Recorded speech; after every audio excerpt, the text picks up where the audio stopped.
गुरुदेव, विषय से ही शुरुआत करते हैं। आज का विषय कई लोग इससे खुद को जोड़कर देख पाएंगे, क्योंकि लगता है कभी कभी कि हम लोग इतनी मेहनत कर रहे हैं, काबिल भी हैं, पर हमें कामयाबी हासिल नहीं हो रही है। तो ऐसा क्यों कर रहा है परमात्मा हमारे साथ? तो जानना चाहूंगी कि कुंडली में ऐसे कौन से योग होते हैं जो काबिल होने के बावजूद भी व्यक्ति को कभी सफल नहीं होने देते? पहली बात तो मैं तुझे एक बार बता देता हूँ, ये जो क्यों शब्द है ना, ये क्यों शब्द सिर्फ इस धरती के लिए है कि कोई सवाल जवाब हो, कोई कार्य हो, कुछ भी हो, उसके अंदर क्यों लगाओ तो उसका जवाब है। लेकिन अगर हम किस्मत की बात करें, परमात्मा की बात करें और उसने जो हमें देना है या नहीं देना, उसके क्यों का कोई सवाल ही नहीं उठता, क्योंकि आपको जवाब देने कोई नहीं आएगा कि ऐसा क्यों। जवाब सिर्फ एक ही होगा, और वो होगा कि जन्म कुंडली के अंदर ये फलाना योग बना हुआ है और इसके कारण ये काम खराब है, लेकिन ये क्यों बना है इसका जवाब कोई नहीं दे सकता। वो तो जब आप पैदा हुए तो वो एक छाप है।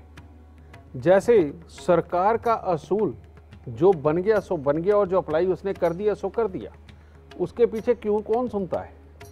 ठीक है, ऐसे बहुत सारे कानून हैं जो कॉमन थॉट से सोच के देखे जाए तो वो दूसरों को दुख भी दे जाते हैं, समझ गए, लेकिन उस क्यों को नहीं सुना जा सकता क्योंकि वो सरकार ने पारित कर दी है। इसी तरह से वो ऊपर वाली सरकार है जो सारी सरकारों को भी चलाती है, वो जो कानून लिख के दे देता है उसके आगे क्यों बनता ही नहीं है। ठीक है, अब ये योग है, आपने कहा कि काबिल होने के बावजूद भी जो लोग कामयाब नहीं होते, शनि और बृहस्पति, क्या करें इसका? अकेले बृहस्पति 11वें स्थान पर बैठे हो तो प्रेडिक्शन ये आती है कि जब तक पिता और भाई साथ में या पिता तुल्य भाई साथ में, तब तक इंसान राजा, और अगर इनका साथ छोड़ा तो एक मच्छर को से भी मुकाबला करने की कोई ताकत नहीं बचेगी जिंदगी। कहने का मतलब बुद्धि अपने आप को वो ज्ञान ही नहीं देती। और ये महायोग जो खराब बन जाता है वो कैसे? अगर शनि देव खराब अवस्था के अंदर धन भाव में हो और उनकी पूर्ण दृष्टि 11वें घर के अंदर बैठे हुए बृहस्पति पे हो, तो ऐसा इंसान को कहा जाता है मुर्दा दिल, यानी कि ऐसा इंसान बहुत जल्दी डरने वाला भी होता है, बहुत जल्दी आवेश में आने वाला भी होता है। ऐसे इंसान को जिंदगी में कितना भी लिखाया पढ़ाया जाए, कुछ भी सुनाया जाए, वो इंसान किसी काम को कभी पूरा नहीं कर पाता। ऐसा इंसान अगर अभी रोके हटा है, उसकी पसंद का उसे माहौल मिलते ही वो खिलखिला करके हंसता भी है। और ऐसे इंसान को समझदारी कितनी भी सिखा लो, वो जब अपना व्यवहार करेगा तो ऐसे लगेगा इससे समझदार इंसान ही कोई नहीं।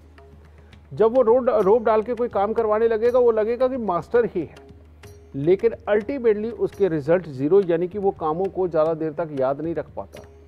और यही वो लोग होते हैं जो रोज़ काम की तैयारी करते हैं लेकिन कोई काम नहीं कर पाते। ये योगी ऐसा खराब है। और जबकि इनके साथ बात की जाए तो इनसे अच्छा ज्ञानी कोई नहीं। कर्म की बात की जाए, इनको सारी दुनिया की नॉलेज है। इनके साथ मैनेजमेंट की बात की जाए तो इनसे अच्छा एडवाइस कोई नहीं देता। और किसी भी तरह के टेक्निकल काम करने हो तो इनको पहले से पता होता है। ये सारे गुण इनके अंदर होने के बावजूद ये कभी काम नहीं कर पाते। एक तो ये योग बड़ा खराब है। एक और योग का मैं जिक्र करूंगा, पता नहीं इसका सवाल कब पूछा जाएगा, लेकिन ये योग बड़ा खराब होने के कारण ये बताना बहुत ज़रूरी है। अगर जन्म कुंडली के चौथे घर के अंदर मंगल हो और बुध 12वें घर के अंदर हो, ये इतना बुरा योग है, कहते हैं बुद्धि ही खराब होगी। और बुद्धि खराब होने का मतलब ये है कि ऐसा इंसान रोज चाहे मेहनत करे, चाहे अपने किसी भी तरह से सिखाने पढ़ाने का काम करे, कुछ भी करवाने का, ऐसे इंसान के पास से होने ही उल्टे काम होते हैं। यानी कि वो जो काम करता है उसमें कमी निकल आती है और कभी सही तरीके से नहीं चल पाता। और ऐसा इंसान जिसके साथ भी जुड़ा हुआ होता है उसके दुखों का ये कारण ही बनता है, क्योंकि इसके पास से कुदरती तौर पे होने ही गलत काम होते हैं।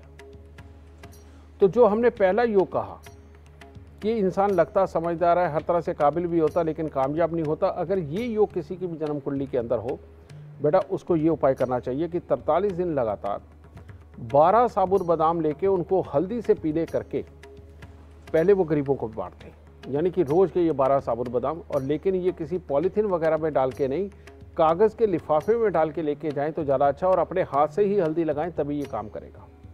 और उसके बाद उसे लगातार सालों साल हर हफ्ते शनिवार को यही 12 साबुत बादाम को हल्दी से पीले करके इनको दान देते रहना पड़ेगा। आप समझ लो कि ये जीने का टैक्स है, तभी अच्छे काम तुम्हारे पास से हो पाएंगे जिनकी कुंडली में ये योग है। ठीक है। दूसरा योग जो मैंने बात करी कि मंगल चौथे घर में बुध 12वें स्थान पर, यह बहुत ही बुरा योग है और ये ज़िंदगी में कभी सुखी नहीं रहने देता, चाहे गृहस्थी हो, चाहे कमाई हो, अपना स्वभाव हो, दुनियादारी हो, सबके अंदर बिगाड़ के रखता है।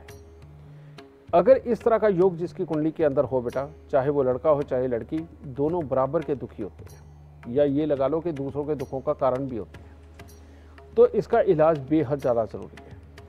मर्द हो औरत हो बेटा, उसको बीच में से अपना नाक छिदवाना चाहिए 96 दिन के लिए। गले के अंदर पीले रंग का धागा धारण करना और उसके अंदर तांबे का छेद वाला पैसा धारण करना हमेशा के लिए बहुत ज़रूरी है।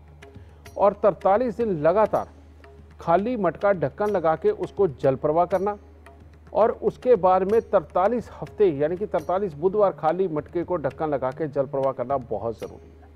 और हर मंगलवार को 400 ग्राम चावल दूध के साथ धो के उनको जल प्रवाह करें साहब। जब तक ये उपाय नहीं होंगे ये बुरा नसीब नहीं जाएगा दूर। और चाहे कितनी भी जगह से क्यों पूछते फिरो, कितने भी मंदिरों पे जाकर के परमात्मा के सामने खड़े होके क्यों पूछ के हार जो, कहीं से जवाब नहीं आने वाला बेटा। क्योंकि परमात्मा जो लिख देता है ना, उसका जवाब देने स्वयं धरती पे नहीं आता। तो इसलिए ये उपाय तो बचा लेंगे, लेकिन ये क्यों ढूंढने पे कहीं से कोई इलाज नहीं मिलने वाला। तो इन उपायों को करो, दाता जरूर सुख देगा।